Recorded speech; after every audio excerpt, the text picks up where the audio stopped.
साडे पार्टी प्रधान भी मेरे नाल है सरदार नवजोत सिंह सिद्धू जी, वो भी थोनों इस बारे दसना चाहणगे।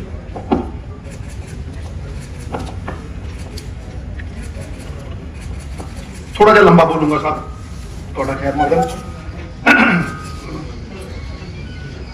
कोई भी काज अगर ये वेखना होवे चंगा या मंदा है तो इंटेंट देखी दी है, तो मंशा देखी दी। मंशा बड़ी साफ है।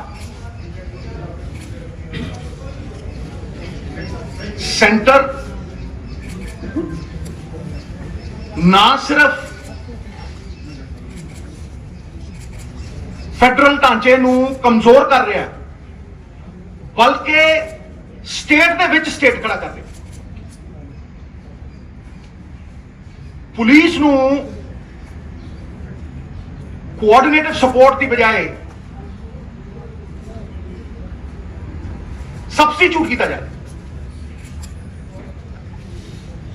बॉर्डर सिक्योरिटी फोर्स की डेफिनेशन चेंज की जा रही है।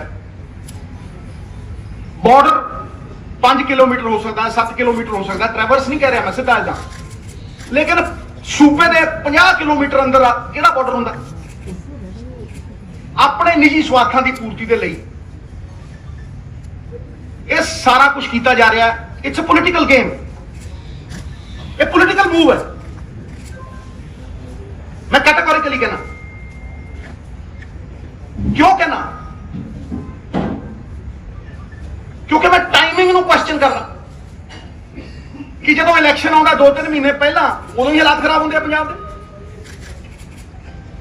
पहला क्यों ना हो गए? थोपिया क्यों जा रहा है? कंसेंट किथे है स्टेट की? राज के अंदर एक होर राज खड़ा किया जा रहा है।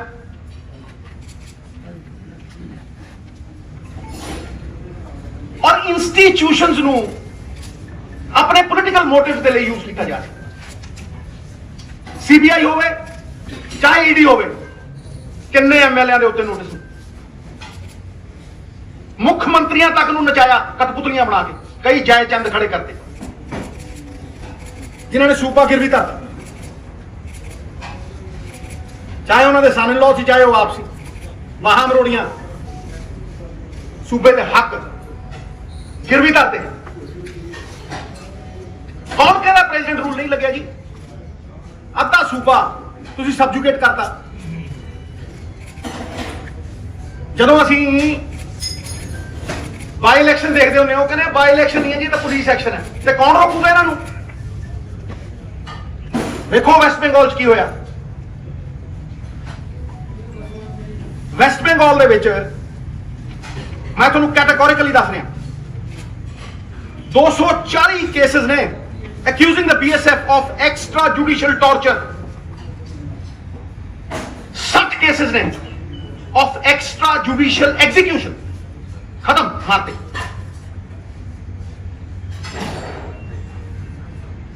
And there are 33 cases of the National Human Rights Commission having recommended compensation for the victims.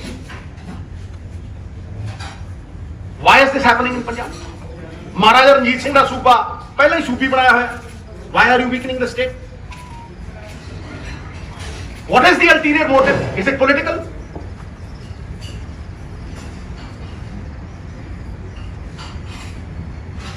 साहब भावें खेती कानून होन ते भावें ये बीएसएफ वाली गल होवे, law and order is a state subject. देखो क्लॉज 1 दे विच देखो, order is peace, safeguarding people, tranquility. It is a state subject. उथे कानूना जड़वती सूबे की 60% किसानों के उत्ते वर्चस्व, किसी होर दा आर्थिक क्यों होवे, राजनीतिक क्यों होवे।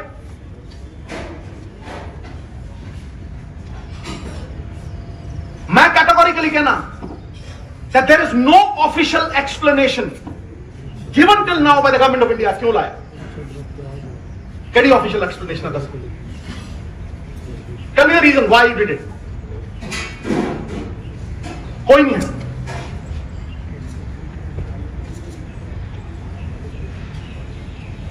बैकडोर एंट्री करना चाहते। मैं पॉलिटिकल मूव इस करके कहना भी इन्हां दा वर्चस्व है नहीं। पंजाब दे विच there is an outreach, there is a public outreach. कोई वोट पा के राजी नहीं, सीट नहीं जिते, ते जिथे जितना नहीं उथे लॉ एंड ऑर्डर अस्त व्यस्त कर दो। सिचुएशन ऐसी खड़ी कर दो कि इलेक्शन को कंट्रोल कर लो, जिथे थोड़े कोल कोई पॉलिटिकल सपोर्ट नहीं है, जिथे थोड़ा कोई वोट पा के राजी। Is this fair? ये डेमोक्रेटिक है? महाराज कोई लीडरियां कटन की लोड़ नहीं, लड़ाई लड़नी पैनी और कमजोरी की लड़ाई नहीं लड़ सकते। भावें वो विधान सभा सैशन होवे, विधान सभा सैशन जिहड़ा ट्रांसपेरेंट और अकाउंटेबिलिटी के नाल होवे, सारी दुनिया देखे, पंजाब का एक बच्चा देखे कि कित्थे खड़े है चुने नुमाइंदे। सत्याग्रह होण, धरने होण पार्लीमेंट दे विच, राज्य सभा दे विच, सारे इकट्ठे होकर लड़ाई लड़ीए। यह मुद्दा पंजाब का मुद्दा है, देश का मुद्दा है, फेडरल स्ट्रक्चर का, साडी होंद का मुद्दा है, साडी एग्जिस्टेंस का मुद्दा है। यह मुद्दा इकट्ठे होकर लड़ना पैना। It can not be fought alone. We will have to get together and do this. Vidhan Sabha session बुला के रद्द करिए अमेंडमेंटा तो पासे होकर रद्द करिए खेती कानून। नहीं मानते की कीता सी जो पानिया का मसला होया सी? राजनीति जुड़ती है साहब, गोडे टेकन की नहीं है। गुरुआं पीरां की धरती है, जुल्म करना पाप ते जुल्म सहना उदों बड़ा पाप। जयचंदा ने बेचता पंजाब, गिरवी रखता जयचंदा ने। कौन ने वो जयचंद? सारी दुनिया जानती है। किहदी बांह मरोड़दी सी ईडी ते किहनां नूं ईडी दे नोटिस आउंदे सी ते कौन गोडे टेके, कौन समर्थन करते हैं, कौन कठपुतलियां बन के नचते हैं ते डांस टू द ट्यून्स। उन्होंने खिलाफ लड़ना पैना, स्टेट के हकों के खिलाफ लड़ना पैना। मैं कैटेगोरिकली कह रहा सर, जे नेशनल इंटरेस्ट है तो the best way to do it in a democratic country is take the states in confidence and convince them. तुम थोप रहे हो, कानून थोपे, हुण तुसीं ये थोप रहे हो।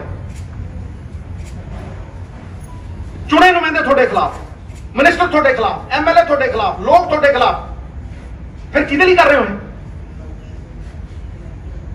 कादी डेमोक्रेसी है जी? Why are you creating a state within a state?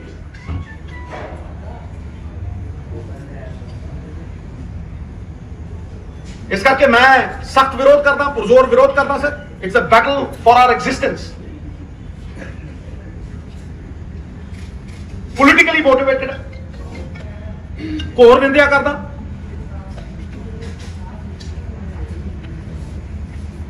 Without obtaining consent of the state government, the notification amounts to encroachment on constitutional autonomy of the states, disregarding the democratic powers of the people vested in the legislature and state executive. संविधान the spirit नूं मार रहे हैं।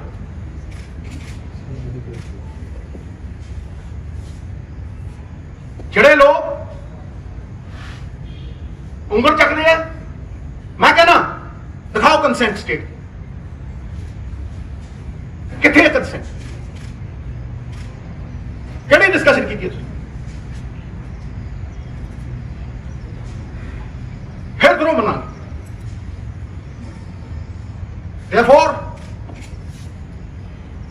पंजाब के हर बाशिंदे की आवाज बुलंद करनी अज बहुत जरूरी है।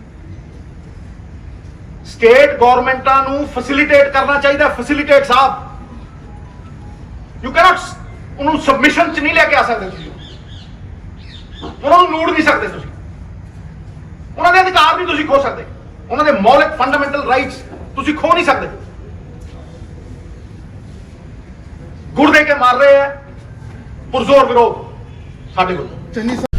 देश दुनिया दी हर खबर ते नजर रखन दे लई हुण साडा डेली इंटरनेशनल एडिशन पढ़न दे लई लॉग इन करो साडी वैबसाइट ते www.apnapunjabmedia.com ते इसे दे नाल ही तुसी इत्थे साडा डेली ई पेपर भी पढ़ सकदे हो ते जल्द ही विजिट करो साडी वैबसाइट ते।